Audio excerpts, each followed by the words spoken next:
Oh, wow, we're ready. We're on. Okay, great. Welcome, everyone. This is Cocktails and Pajamas, and I'm Heidi Ferguson. And next to me is Fedesta Ramsey, and it's February 9th already. We are almost 10 days in. We're a few days away from Valentine's Day. The red sweater was not planned. It's cozy and it's something that I wanted to put on, so I did. Um, Yeah, are you set and ready to go or not quite? Okay.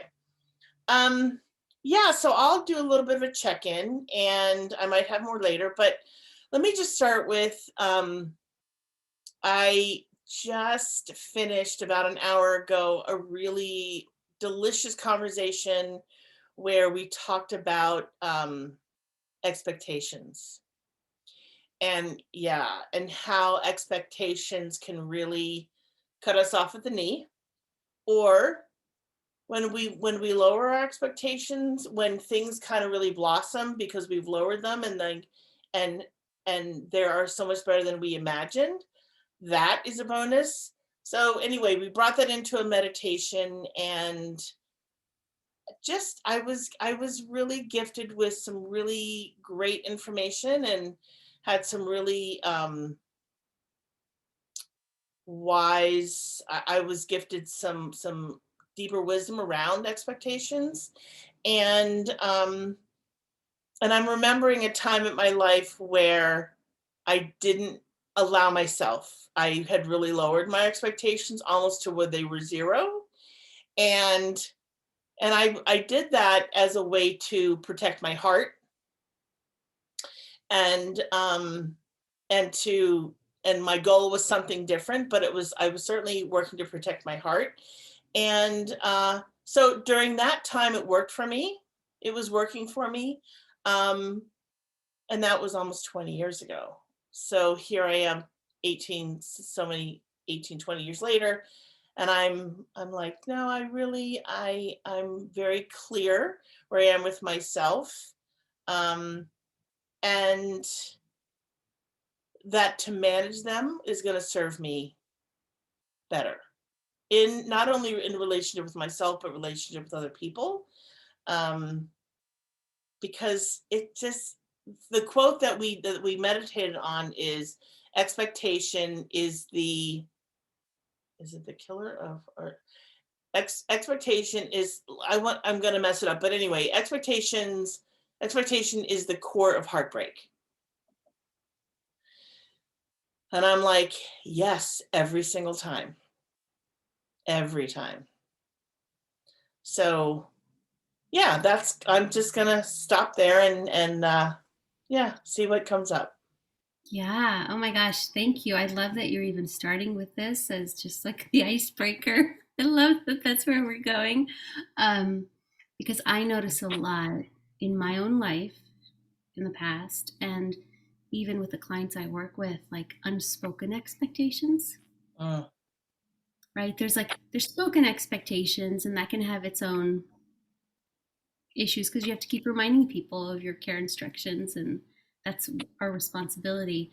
But then there's this funky place of unspoken expectations, things you think someone should know, have read your mind about, know about you before you've even delivered your care instructions, and how corrosive that can be, and frankly unfair, right? I think yeah. that comes up for me.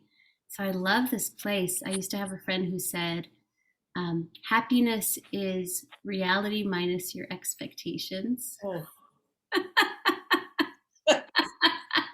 that's perfection. Yeah. And I don't know where she got that from, but it stayed with me, Yeah. right? Because anytime I'm unhappy, I'm arguing with my reality. Yeah. I'm just fighting whatever's happening. It would be like yelling at the rain, you know? Which sounds so completely ridiculous and we might do it like, oh my God, are you kidding me? Why are you like why now? Yeah. Yeah. Yeah. So I love that. Thank you. And Mm-hmm. I'm coming in having had a lot of tending to today, which felt good. Like Mm, getting out in the sun, seeing my doctor, who I have gonna have on a podcast on Friday, who's just an amazing creature. mm, Um, then just having a friend send like a beautiful harmonic, I don't know what to call it when it's like, oh, this is for your heart chakra or whatever. I don't quite mm. know what those are, but just beautiful sounds that I drove home listening to. Um, and just like this kind of morning that was not on a specific schedule. And I think I've shared with you like the need to have some unstructured time that's just like, oh, I want to go to the grocery store. Like, oh, I want to stop for coffee. I think I have had to a great degree out of need some solid structures put into place for my business. And then going, I also need the flow. Mhm. And how do I have both? Mm. Right. So nothing suffers, but everything gets nourished. Right. Right. The business stuff gets done, but I also get to be like, I don't have to be anywhere. I'm just enjoying the sunshine. Feels super important to me right now. Yeah. Yeah. Yeah. So I'm curious about something that you just shared. And given that you are working on shifting this thing where you have overscheduled yourself because you want to do all these things and say yes to all these things. I hustle I'm, muscle. yeah. I'm curious with the flow that you're bringing in, where's the other? Like, how is that happening? Mm-hmm. How is it working together? If I'm understanding the question, like, is my adding more flow and rest supporting the productivity or the other things? Yeah, like, yeah, because I think one of the things we've talked about in the last few weeks is you're letting go of these things that you're being more realistic about what you can manage, what you can do, even though you want to say yes to everything. Yes, I think what I realized last year when I really looked at my calendar was that the enthusiastic 9-year old had scheduled everything. And then the adult was like, oh my God, how am I going to do this all? Hmm. And I was like, wow, I want to have the enthusiastic 9-year old in the back seat saying, yeah, yeah, yeah, I want to do that project. But then still have the adult driving the car that's like, is this project good now? In 3 months? In 6 months? Kind Hmm. of pacing my passions. Um, and not being overrun by my enthusiasm in a way that then I'm in overwhelm, right? So I'm just prototyping, so it's still a process. But what I'm noticing is the things that I am choosing to hold, I'm holding much better. More depth, more integration, Hmm. more learning kind of saturating. Instead of having twice as much, everything's a little bit like surface level. Um, it feels like maturity. It feels like boundaries. And it also feels like uh, honoring my body. Hmm.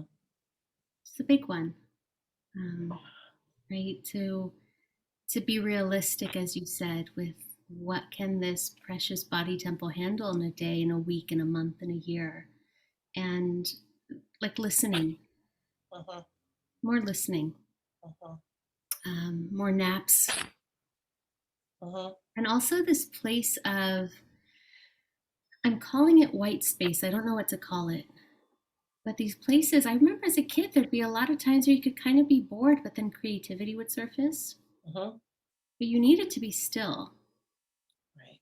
and kind of like, and then, something could rise to the surface Hmm. that won't show up while I'm in my busyness. So there's that creative instincts, intuition, Hmm. listening, inner listening. Hmm. So it's a win already. And I'm going to say massaging the schedule and what's too much rest even like it's funny to be watching um, and then noticing it can change in the seasons. Yeah. Yeah, yeah, Mm. thanks for asking that. Yes, you're welcome. You're welcome.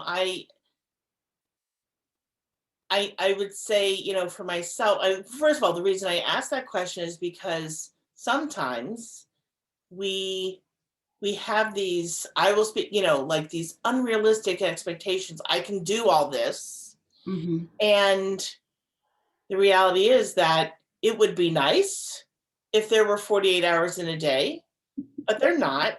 And we need sleep and we need to eat and we need all these other things.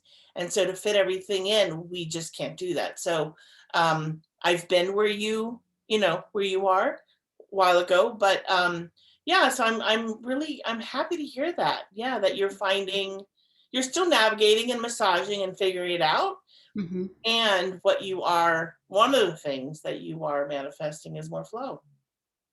Yeah, and Yeah. less overwhelm, which I think is really important because at least the way I scheduled it was like if everything was 100%, meaning me, my sleep, my relationships, my food, like if everything was 100%, I could kick ass with the schedule. And then overwhelm sets in because one day you don't feel well or you didn't sleep well or other things. I'm no longer setting myself up for overwhelm. Mm. And I'm feeling curious about you because you said, I've been at that place. How did you move from that place to where I feel you are now, which is a balanced way of living?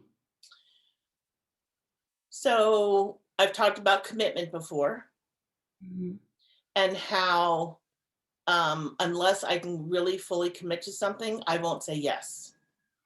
And I would say there were at least three significant things that I had said yes to, and not at the same time, but at different times. And they required a lot more from me and a lot more of my time than I thought that they would.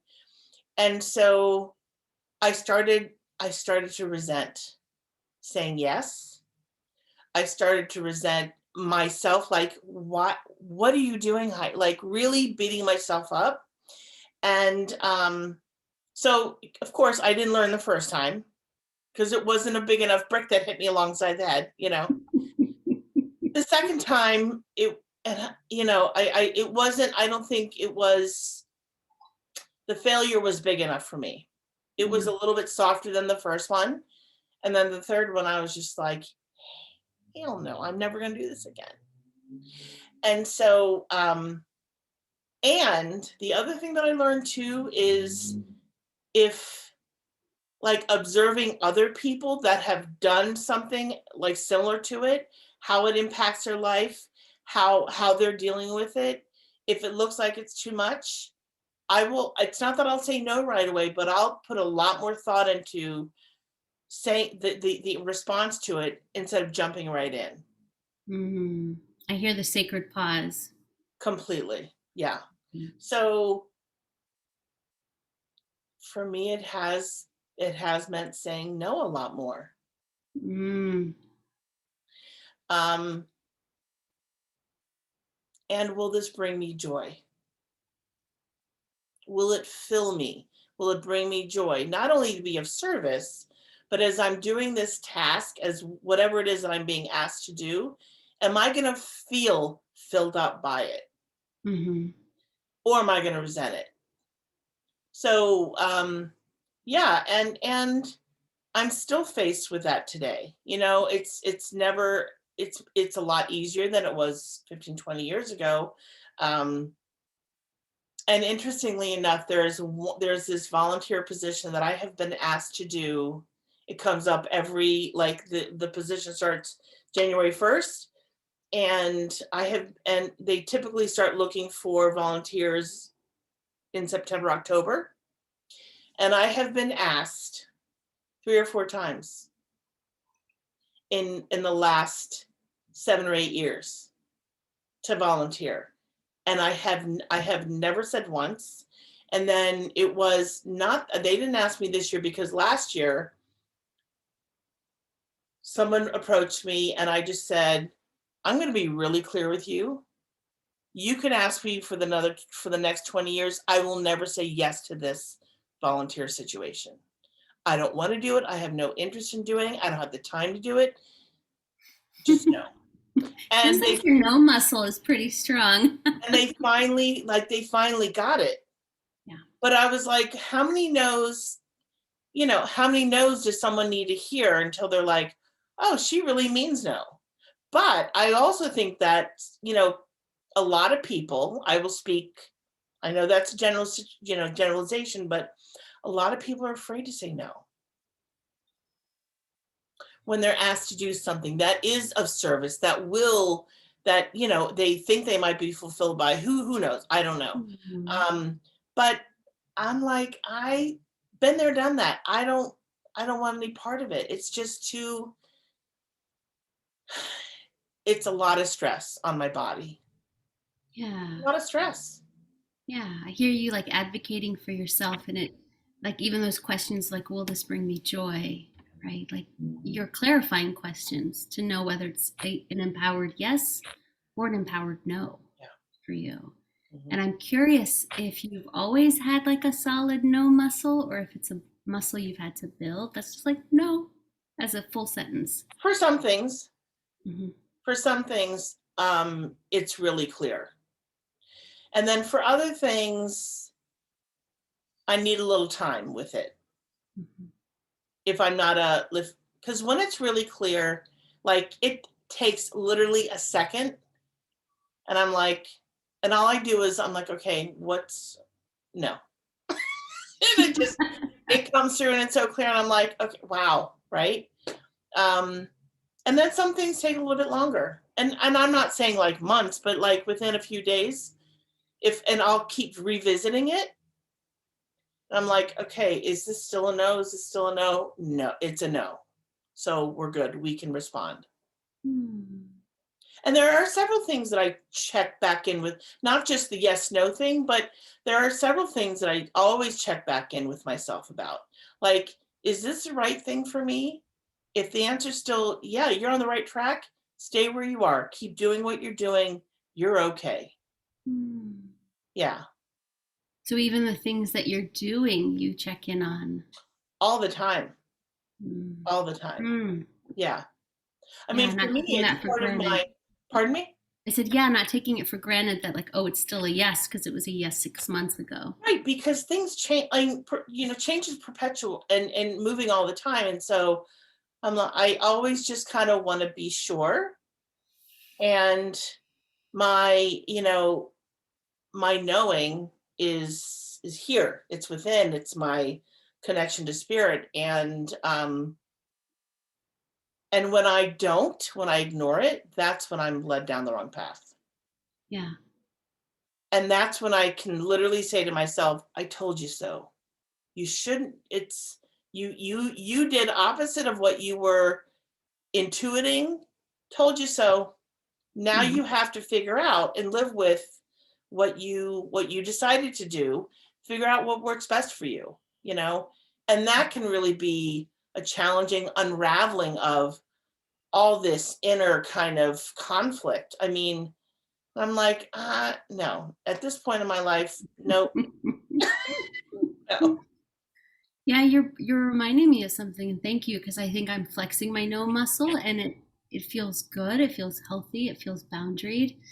But I'm thinking back to times in my past life, like in nonprofit, where Oh yeah. everyone's overworked, overstretched, everyone's saying yes to things, and we had this somatic retreat with this incredible facilitator, and she had us do this exercise, which I thought was super interesting, where two of us, and we're colleagues, right? We're coworkers. We work in the same office. We're often asking each other for things.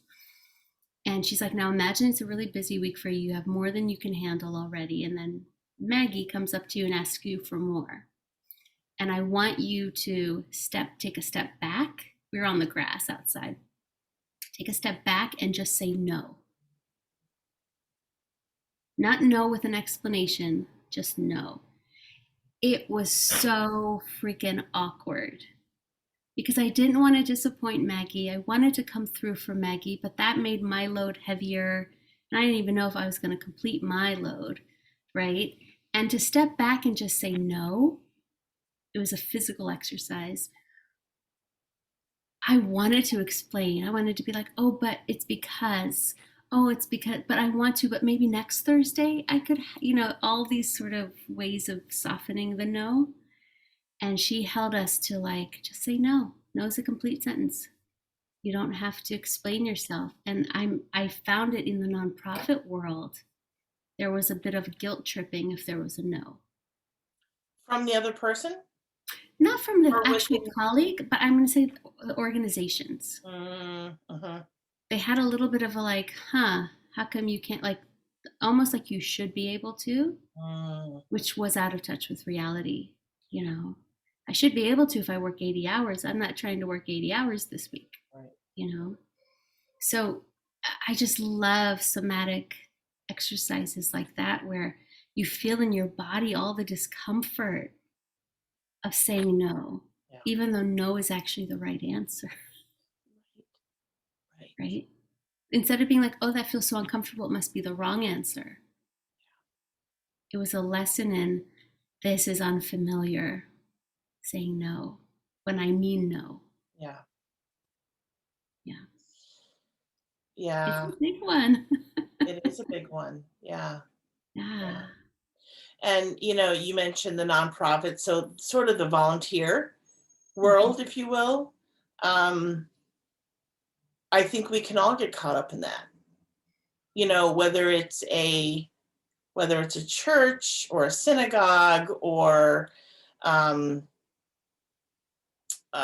or an animal shelter or a women's Social shelter or justice, right? all of that. Yeah. And the thing that I learned is that it's typically the same 15 to 20% of people who say yes are the ones that show up and they say yes again and again. And then what happens is they're the only ones that are asked. Typically, they're the go-to. Hmm. And that's a hard no muscle to flex. When there's expectation. So I started out talking about expectation. So to have that expectation put on, yeah.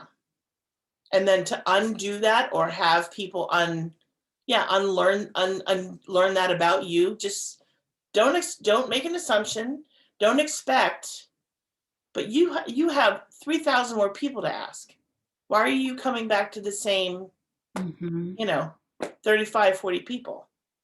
And for those 35 or 40 people that have chronically said yes or been people pleasing or simply wanted to come through, like it was a labor Yeah. of love, right? When they shift that chronic role, there's going to be fallout. People will be disappointed. People will be frustrated. People who have come to maybe rely on them Yep. will have to sit with their challenges. Yeah. So that's also part of what colors like, okay, if I say no now, there's disappointment and there's risk and there's like, you're changing a role that you've Yeah. chronically held that wasn't good for you. And the people who have had, let's say, gotten an advantage from that Yeah. Yeah. are gonna have their own little inner tantrums, and that's okay too. Yeah. Like let people be with their challenges. Let people be with their challenges. Let people have their feelings. Hmm. Let people have their reactions. It has nothing to do with you at Hmm. all. It has to do with them because they're the ones that had the expectation or made the assumption, as opposed to, not having an expectation and simply asking with a lot of heart openness. Hmm. They assumed that you would say yes, and when you said no, ugh, it feels a little crunchy. No, it feels crunchy to them because, and probably more than crunchy, but really uncomfortable. And they're like, oh, well, what am I going to do? What do I do now? Ask somebody else. Or maybe don't wait till the 11th hour. I don't know. Right, Just sort it out. right. Because that happens too. Yeah, Yeah. yeah, And this makes me think of jobs I've had where I was that person, right? I could hold enormous capacity, I could take on enormous amount of work. Then I would end up hitting a wall in the physical, yeah, pushing so hard. And having to set expectations in a different way with people. Like, listen, happy to help you, give me a few weeks, give me a heads up, let me be able to put that into my workload. Uh-huh. But if you come to me at the 11th hour, I personally short circuit at the 11th hour. Okay. Like where someone else is feeling adrenaline and like, cool, we got till midnight to get this in. I'm literally like short circuiting in the corner. I'm Right. rather useless at the emergency hour, Right. um, because now I feel so not set up for success, so stressed that I'm in like high sympathetic nervous system, unresourced. I've gotten better, but I've had to name with people, I'm not your emergency person. Uh-huh. Uh-huh. Do not come to me for triage.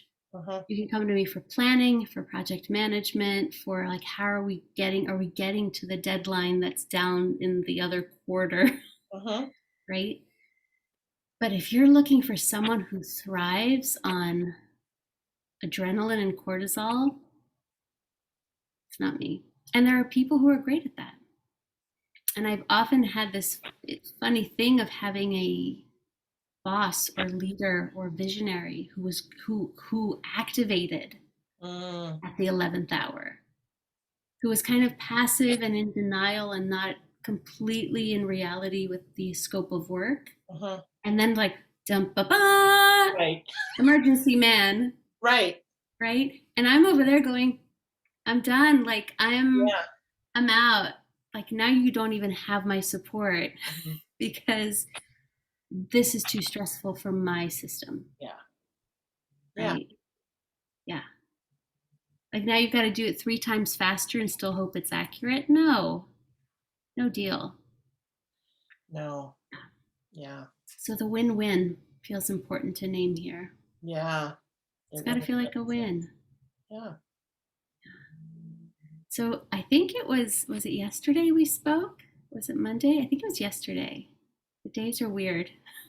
I'm just gonna own Oh it no. was yesterday. Was it yesterday?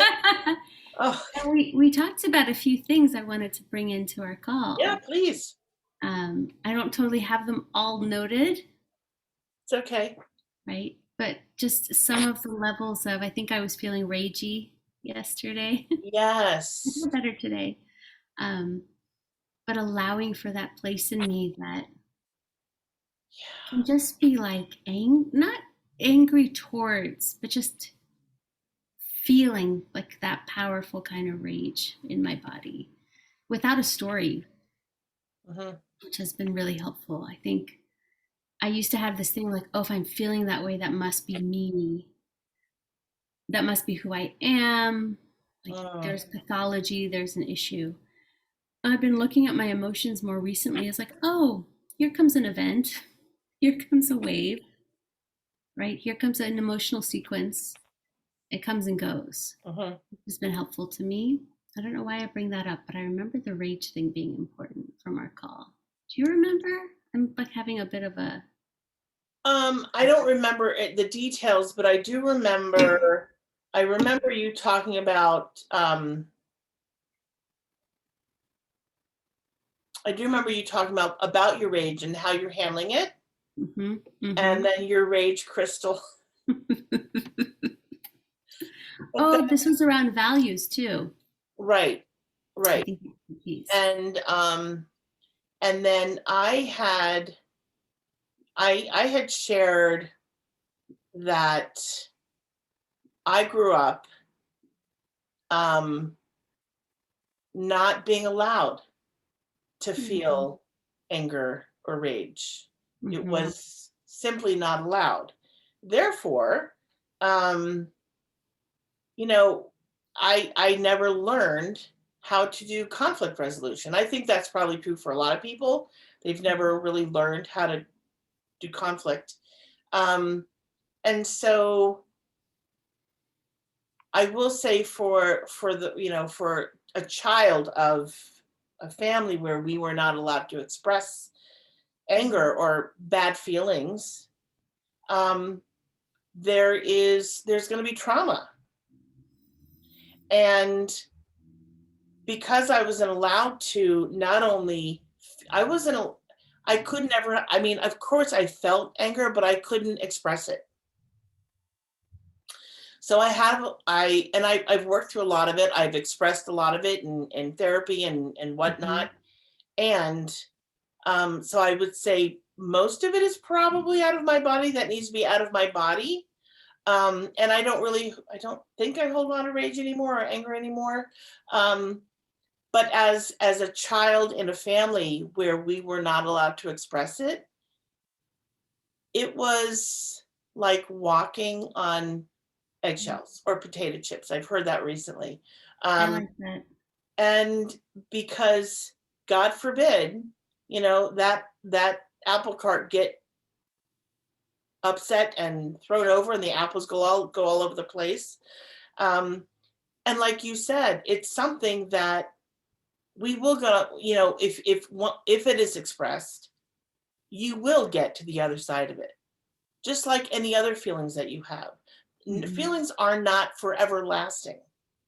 Whether it's joy, whether it's hurt, whether it's great, it doesn't, it's not lifelong. It's a moment or few moments. Hmm. And um and I, you know, members of my family, I will say, there was such a fear. And I think probably in general, a fear of a lot of feelings, not just anger, but a fear of a lot of feelings or uncomfortability with a lot of feelings and not knowing what to do because that's the way that they grew up, you know? Um, and it seems to me from what I've spoken to in the years past, I've spoken to many people who have parents of my generation, the same thing. Like, this would never have happened. I mean, not only the technology, but people didn't have conversations like this. Yeah. And and to really be vulnerable and authentic and share what is going on in one's life and to talk about feelings and emotions and all the stuff that comes with it, it was a moot point. Like, and I get the focus was different. Like they Mm. were seriously just trying to survive. But um, I've often imagined myself as a child in, back then, like if I was a child of the Depression, with me as I am, with my big feelings and my too muchness and all of that, how I would have survived. Like, I don't know. Right.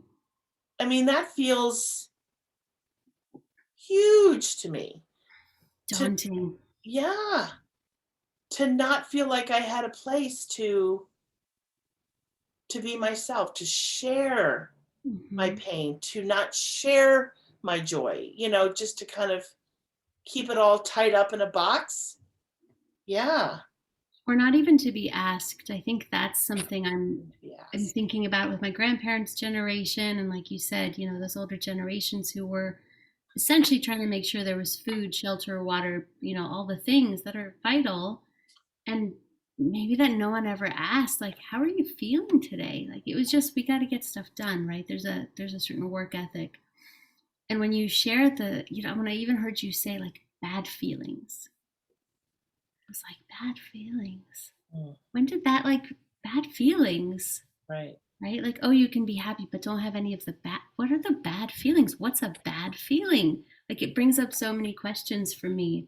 And yet, when I think of my childhood, I could bring my properness, right? I could bring like being kind of an adult, even though I was a kid, to the table. I could bring some of my happiness, I think. I could bring some of my sadness, at least sometimes, Mhm, right? That was allowed. But I did most of my raging in the bedroom with heavy metal and like stomping around. And um, somehow that message got delivered mhm. that, like, and sometimes it was anger at the world. It was just, I Sure. was a teenager kind of ashamed at how the world was set up and what I was inheriting into adulthood, and just kind of how separate and greedy and many of the things that still continue. I was angry about it. And sometimes I was angry about how I was treated in my household, right? Or whatever. But it's interesting to me that my rage was private, but I could show some of the, like, I guess, more softer bad feelings. Mm-hmm.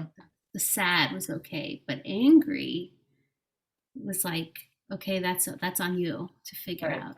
Right. And what I find really, and throwing no shade at those generations, because everyone Right. is taking what they've learned and hopefully passing some of the good stuff on, is that it took me a long time to learn how to self-regulate my emotions because it wasn't modeled. Like, I didn't see people get angry, then take some breaths, and then own that they just got angry. Name, like, hey, I know I got loud and might have been scary for you. Like, none of that happened. So I never got it modeled. Like, how do I regulate my big emotions? Like, I have them, they don't go anywhere, I can't get rid of them, right? But how do I just like learn to ride that wave? That came, I'd say, in very recent years for me, Mm-hmm. and through the relationship school, Yeah. through education and neuroscience and self-regulating. I feel like should have been a class in high school. I feel it absolutely should be. I think there are several things that humans just need to learn because if it's not being modeled at home or taught at home, then it needs to be taught in school. So just teach it in Yeah. school. How to come back to your, like yourself, instead of self-regulate, how to come back to yourself, Mm-hmm. how to have hard conversations, how to do conflict in a healthy way Mm-hmm. where And learn everyone, something. what's that? I said learn something in the And process. learn something from it. So everyone is in a win-win situation. Mm-hmm. Um, but I think that, when I say the word conflict, I know for a lot of people, they think that it is just, and I'm like, no, it doesn't have to. I mean, if that's your definition or your idea of it, you might want to rethink that, or at least Mm-hmm. look at examples of how to do healthy conflict. Because if that's your idea of it, that might be what was modeled for you, and how was that? Clearly, maybe not the best example. So, yeah, the word conflict can really bring up a lot of stuff for people, and fear, a lot of Mm-hmm. fear. Um, Yeah. and I'm one of those people who, when I hear the word conflict, like, I I go in because I'm so curious. Mm-hmm. I'm really Mm-hmm. curious about it. I want to know what's going on. Yeah. I want to know, what's the foundation of the conflict? Yeah. Because I nine love times out it. of 10, it's not about the toilet not being flushed. It's not about the dish in the sink that didn't get washed well enough. It's not about the towel Mm-hmm. that didn't get hung up. It's not about the toilet paper being hung the wrong way. It's none of that. There's something a lot deeper Mm-hmm. where, and it probably started a while ago, but these little things, if it's not dealt with, these little things get piled on, and then you have this whole storm of things that you feel like you need to no, go back to the basics. Go back to the foundation of where this all started, because if you swept it under the rug, that's the issue. Yeah, and this comes back to, for me, to like needs, asking for needs, setting healthy boundaries. And I have such great compassion for conflict avoidance. I'm surrounded by them. I understand the Yeah. fear of this is just going to blow me out. It's going to blow out my nervous system and it's just going to make things worse. So why bother, right? I get the narrative there.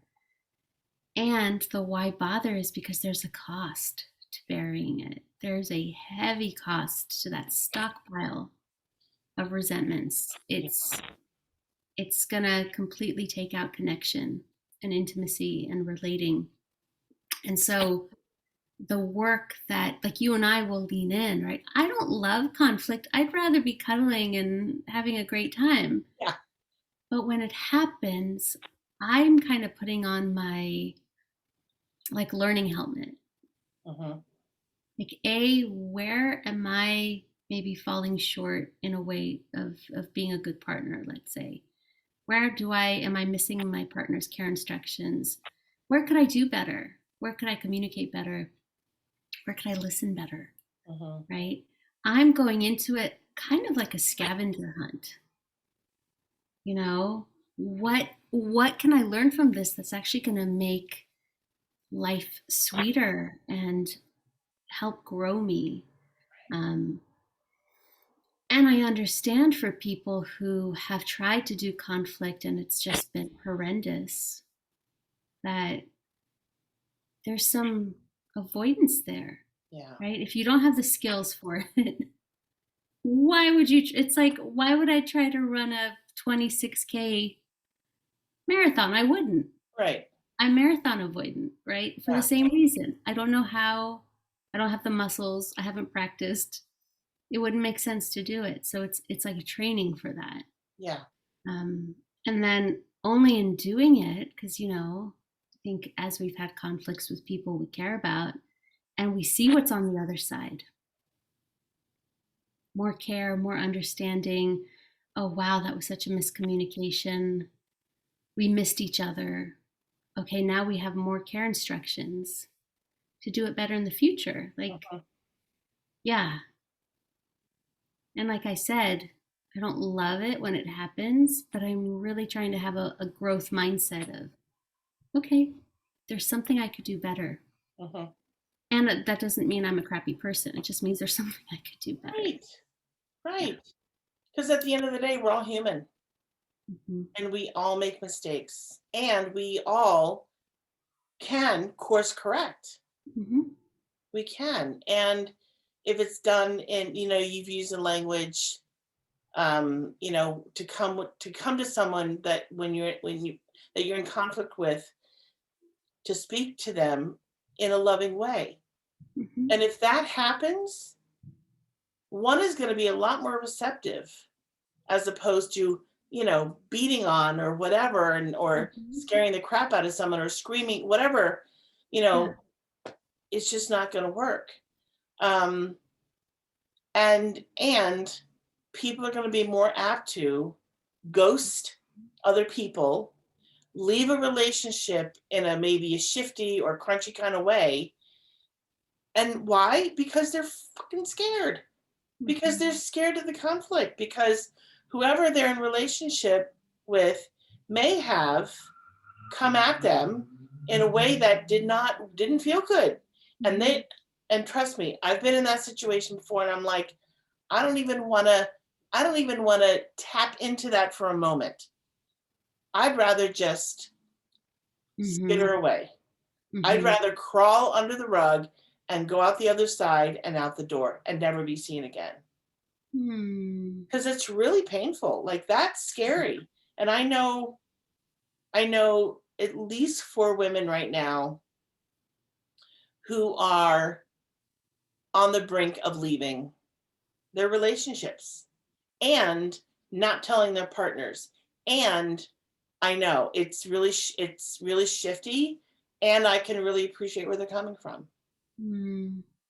And I'm like, wow, that just feels so, and it took a long time and a lot of courage Yeah. for them to get to a place where they could admit to themselves that this isn't working. And, you know, there's such, I've heard, actually, yeah, I've heard two of these people say to me, you know, even if he did a 180 in his behavior, even if he decided that he was going to whatever he needed to do, mentally, I've been done so long Mm-hmm. that it doesn't matter. He could, you know, he could walk on clouds. I'm still out the, like, mentally Mhm. still out the door. So when one says, I'm done, I think there's a lot that they've done in their lives for themselves to prepare themselves to be done, to be able to say that, no, no, I'm Yeah. no more. Yeah, and I think I've also been on the other side of that. I respect that, right? Like where someone has left without bringing up the stuff, without braving those conversations, without asking for a couples coach to hold us so that like it doesn't have to get too crunchy, right? And being like, wow, like I wasn't even given the benefit of the doubt. You know, someone just bailed because they internalized everything, never said anything, and then all of a sudden disappeared. And it's like, wow, like I didn't get an opportunity to grow. Right. I didn't get an opportunity to learn. I just had someone ghost instead of finding the courage to say, oof, when you do that thing, it kind of makes me feel like one down Yeah. and not great, you know, or that's a tender place for me, Hmm. whatever. So I tend to look at that whole spectrum of like, if someone has maybe, let's say, sacrificed themselves quietly, then gets angry and bails. I don't feel fairness in that. No. Right now, obviously, if it's a two-way street, in my opinion, with relationships. So it's like, yes, advocate for yourself and then make sure that the other person's also being met, Hmm. right? Like that whole dance. But yeah, that one's a hard one for me, Yeah. honestly. I think I have my own personal tender spot around that. And yeah, I think of if you've been fighting for something for years, right? I imagine at some point the fight is done, the fight is left you. Yeah. And I wonder too why sometimes it takes that moment for someone to do a 180. Because That's I've had that in my partnerships where I've like, I want yeah. this, I need this, blah, blah, blah, blah, blah. 2 years passes and I'm like, yo, Right. I'm not doing this anymore. Right. And that's the moment that an ex was like, okay, whatever you want, what do you need? What is it? And Right. it's like, what do you think I've been fighting for the last two Yeah. years? Yeah. And so that has me really curious as to A, was I not communicating clearly that it was a big deal? Yeah. Or B, did they not take it so seriously? Did they take it kind of flippantly? Hmm. And then what's the like when the loss is at hand? Why does it need to get to that place for a 180? I'm curious there. These are open questions because I don't know the answers. Yeah. Yeah. And I don't think there's an easy answer for any of this, No. or a one cut kind of answer for any of this. Yeah. Yeah. I think those are Yeah. really great questions to explore. Hmm. And if one is able to maybe think about both sides of that question, Right. or as many sides, because there's, like with everything, there are many sides to everything, but as many sides as one can Hmm. about why does it take it to that last moment where you're like, okay, I'm going to change. No, come on. And is that even a real deliverable? Right. Like Yes, right, there's also that piece of like, okay, now there's words, but then now it's going to take time for behavior.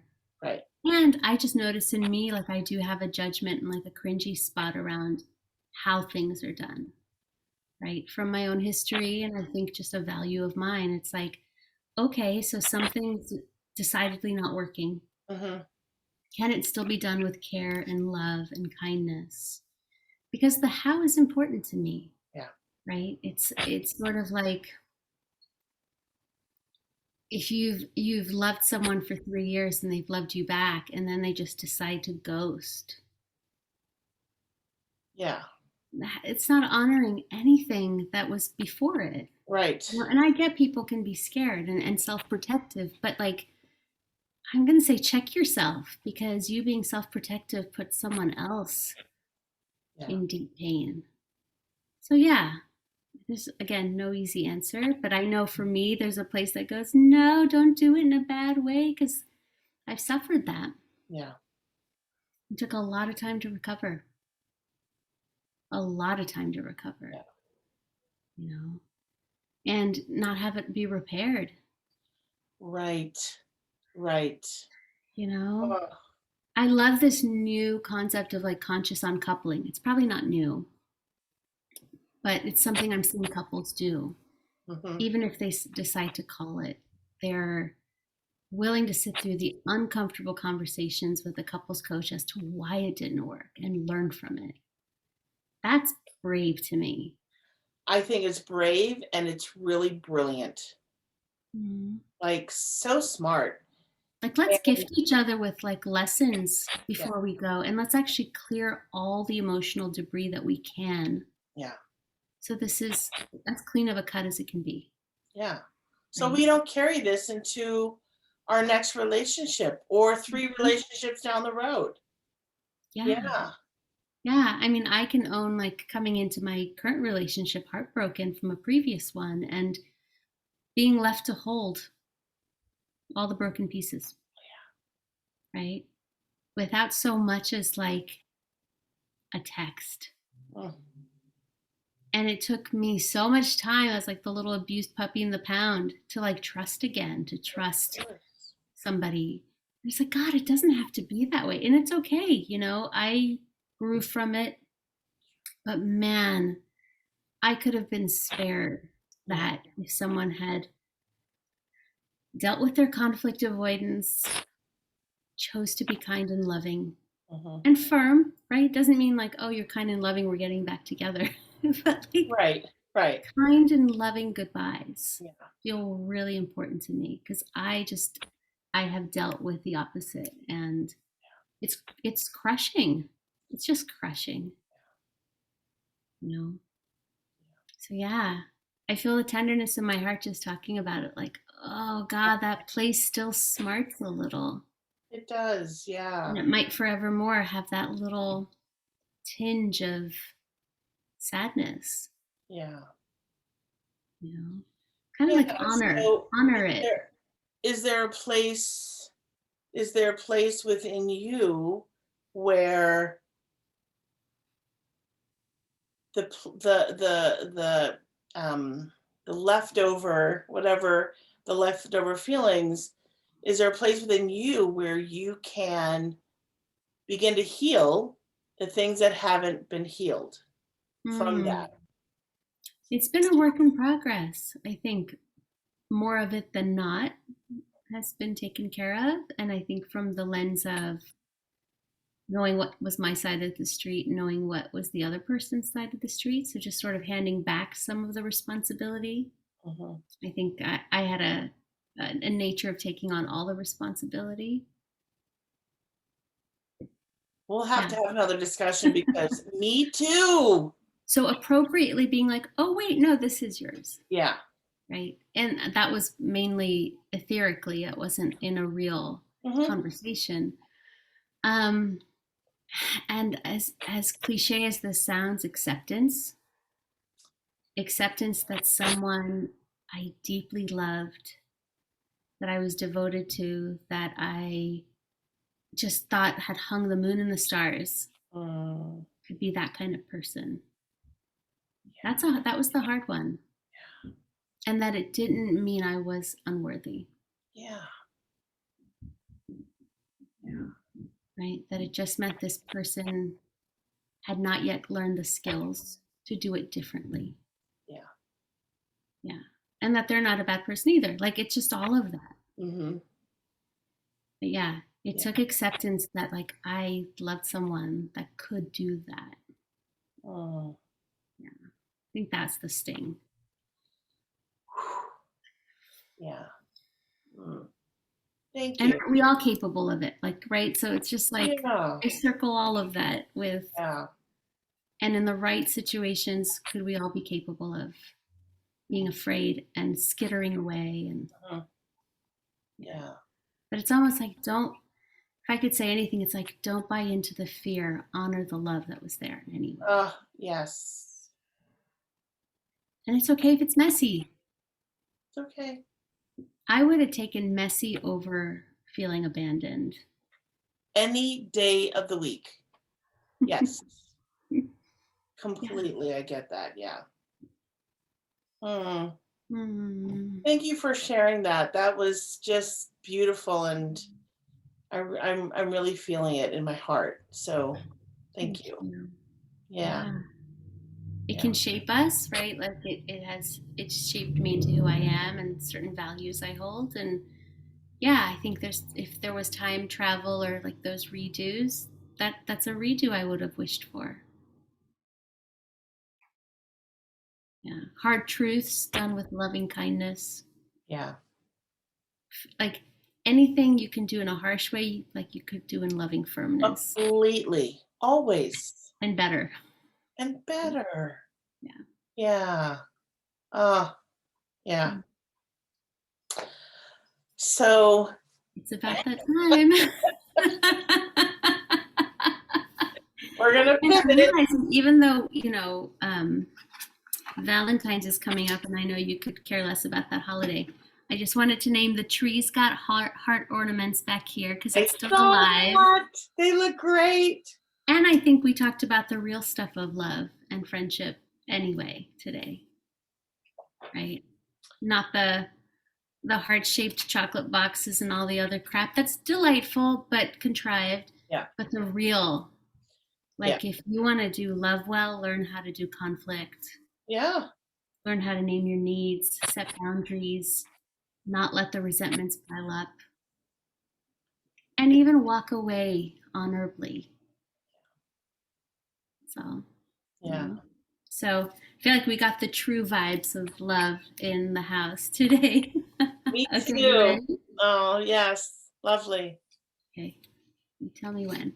And Okay. I'm gonna go with my index. No, actually the middle. Sorry. Okay. There's so many. It's like Uno. That one. This one? Go back one. This one? Yeah. Yep. Okay.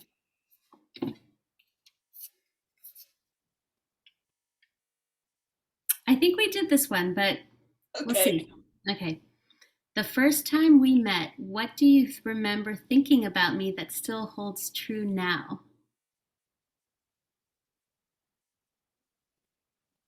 I don't think we've, No? Okay. I don't think Something so. similar, maybe.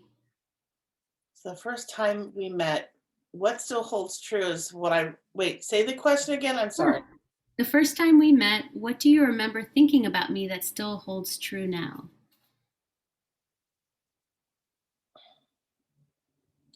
So the word that's coming to me immediately is sweetness. Hmm. Yeah, like a real authentic sweetness. Um, yeah. I mean, it's real simple, and I'm just like, yeah, and so sweet. Yeah. Thank you. I'm feeling really seen there. Mm, Just like that little tender heart that just like wants to love, you know. Thank yeah, you. Mm, I feel that. Yeah, I feel mm. that. Okay, my turn. Your turn. The first time I met you, I remember thinking, hmm.